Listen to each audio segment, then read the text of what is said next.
All right, let's get to the other AFC North game that happened. Ravens-Browns. Ravens win, albeit not impressively. 23-16. They need Shedeur Sanders basically coming in and throwing that game away for them to come back and win that one. The big number from this one, though, it's 10. That's how many sacks Myles Garrett has in the last 3 games. He had 4 sacks in this one. He's on pace for 25 and a half sacks. Jeez. Just give him the Defensive Player of the Year right now. Oh, he's running away with Defensive Player of the Year. I don't think it's close at this point. Like I said going in, if he was going to win Defensive Player of the Year, he would have to break a record. And I mean, he's probably going to do it. I mean, if you look at who Cleveland has left on their schedule, they have the Raiders, 49ers, Titans, Bears, Bills, Steelers, Bengals. He could get the 30. Honestly, like if he keeps playing like this, he probably could get 30 if he really wanted to. This game, I want to believe in the Ravens so bad. But every game, they remind you how incredibly flawed this team is. And I think for me, it starts with their offensive line. They're just soft up front. Yeah. Their guards, Andrew Voorhees and Daniel Falele, they can't generate anything on the ground. And that's the biggest difference between last season's team and this season's team, where they could just lean on their ground game to be effective. I don't think they have that opportunity anymore because their guards have been so poor. And then with Lamar as a passer, you're giving up quick pressures on the interior, which is never a good thing. So even though like Lamar, obviously they figured it out. They're able to figure out, and Lamar Jackson was really good in this game outside of, well, not really good. I think outside of just some real weird plays. I think both his interceptions were on tip passes. Mm-hmm. Very funny. But I want to believe in their talent, but what they're showing on the field is like, man, it's going to be tight if they want to make the playoffs. Yeah, honestly, no one in the AFC looks good. Like no one in the AFC looks good right now. No one's really looks like a complete team.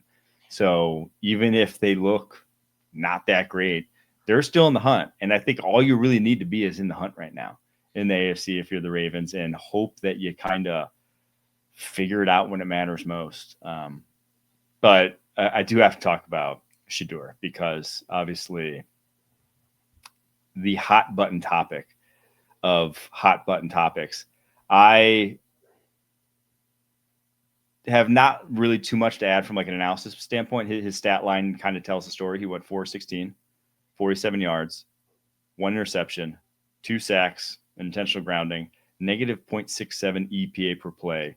Kind of like all the things that people said, like, hey, he kind of does, he drops super deep. He holds on to the ball. He's got kind of a mid to below average arm. They kind of all were on display in this one. Yeah, I think in this game, if you're looking for positives for Shedeur Sanders, he had a couple of really nice throws on the potential game-winning drive. The dig route to Fannin was sick. Yeah. It was a sick rip, and it was one where I was like, please just throw it to Njoku, because the pocket was closing in, and something that he did was he stood tall in the pocket and made the throw. I think that's something for him moving forward. It's okay to stand tall in that pocket and take a hit. But I do think the Ravens sort of realize that he gets himself into a lot of pressures where he's gonna spin out and try and create. But I don't think he's a good enough athlete for that at the NFL level, and they just blitzed him. There was another throw to Gage Larvin, who like was a preseason guy, but is somehow trying to catch passes to win games against the Ravens. Beautiful throw on back shoulder. Chidobe Awuzie makes an incredible play to break it up, but it's that downfield touch that I think really stood out. So, I mean, he had a rough game just overall. But I also kind of think like I wouldn't mind seeing him again with a full week of knowing that he's a starter.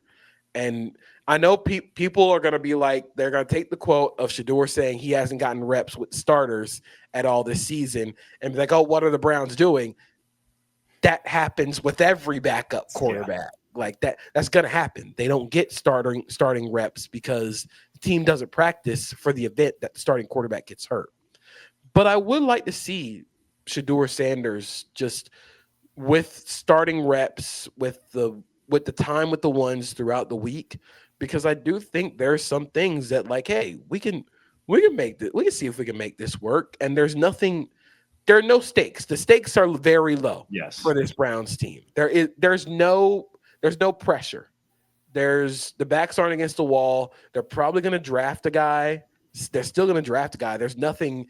Now, I'm not saying like Shedeur Sanders should be their guy moving forward in 2026, but just see what he's got, especially if Dylan Gabriel's going to be out for a long period with a concussion. Like, I hate to say, like, who cares, but like, the season's over. You might as well see what you got. Yeah, you're sitting at 3 right now. Ideally, you want to be at 1 when the season's all finished, right? You don't want to be holding the number 3 overall pick with the Tennessee Titans at 1, because all that means is you're going to have to trade up to get to number 1.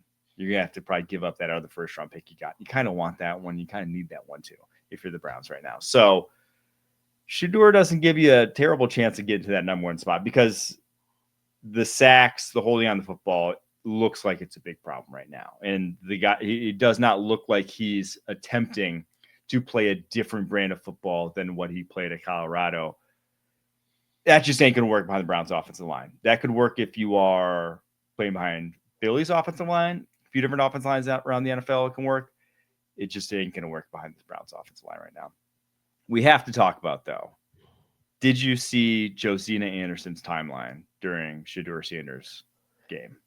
I saw one tweet. The against all odds 3rd and 10, where like Jerry Judy's wide open, and Shedeur does like create a little pocket for himself to get the ball to Jerry Judy, who I did not know Jerry Judy had that in his bag in terms of yak. Oh, yeah, he turned it on. Like, I was like, where did you learn this? How did you unlock this level? That was Alabama Jerry Judy. He hasn't done that since his sophomore year. Yeah, I'm like, when did you turn back the clock? But I mean, look, it's not an against all odds play. That was not even the most impressive completion that he had in this game. You could have clipped any other completion, or even you could have clipped. No. Here's the thing, though. She did clip every completion he had. So that's why we had to talk about it. You could have clipped the Larvidan throw. Did not clip that one, though. She was like, pure completions to gas it up. Like, that would make sense to gas up, even though it was a great play by Awuzie. It was a good throw by Shedeur. We don't have to gas that up. Like, it's okay. It's a fine play. We can just move on. He's just going to be one of those quarterbacks that no one is ever going to say what's actually like. It's just going to be completely polarized one way or the other, and the truth's always going to be somewhere in the middle.